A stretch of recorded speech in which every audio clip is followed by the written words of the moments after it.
Sam, le fils disparu depuis 9 ans, est soudainement apparu devant eux. Après l'enquête de la police, il s'est avéré que le père adoptif de Sam était aussi une victime. Il ne savait pas que Sam n'était pas l'enfant de sa femme. Le père adoptif a toujours élevé Sam comme son propre fils.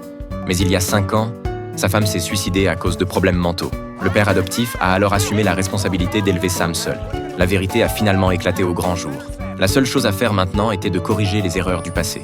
Le père adoptif a tout raconté à Sam, et Sam a accepté de rentrer avec eux. Mais face à ce bouleversement soudain, Sam ne s'adaptait pas. Bien que ses parents essayèrent de lui donner le plus d'affection possible pour rattraper ses 9 années perdues, Sam pensait toujours à son père adoptif seul à la maison. Ce soir-là, Vincent a longuement réfléchi. Il a toujours pensé que c'était de sa faute s'il n'avait pas bien pris soin de son petit frère. Si ce jour-là, il n'avait pas lâché la main de Sam, toutes ces tragédies ne seraient pas arrivées. Au milieu de la nuit, il s'est discrètement rendu dans la chambre de son frère. Il a placé le jouet préféré de Sam devant son lit et a dormi contre l'armoire toute la nuit. Le lendemain, la famille est allée à l'église. Le prêtre était aussi heureux de voir cette famille réunie. Peu après, le père adoptif de Sam est arrivé. En le voyant, Sam a finalement souri.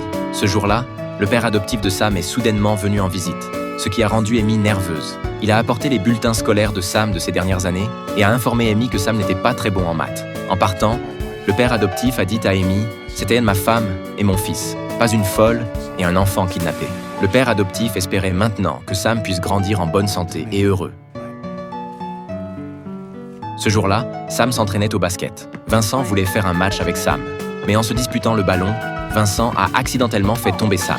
Le père a entendu le bruit et est arrivé immédiatement. Mais qu'est-ce qui se passe? Vincent était un peu surpris par la réaction de son père. Même si Sam disait qu'il n'avait rien, le père a quand même réprimandé Vincent sans ménagement. De retour dans sa chambre, Sam a trouvé le jouet apporté par son frère. Un souvenir confus a lentement refait surface. Maman lui a aussi montré ses vêtements d'enfant, mais à l'époque, il n'avait que 3 ans et ne se souvenait de rien. Sam a dit qu'il voulait aller voir son père adoptif. Sa mère hésitait un peu, mais a finalement accepté. Mais son père n'était pas content.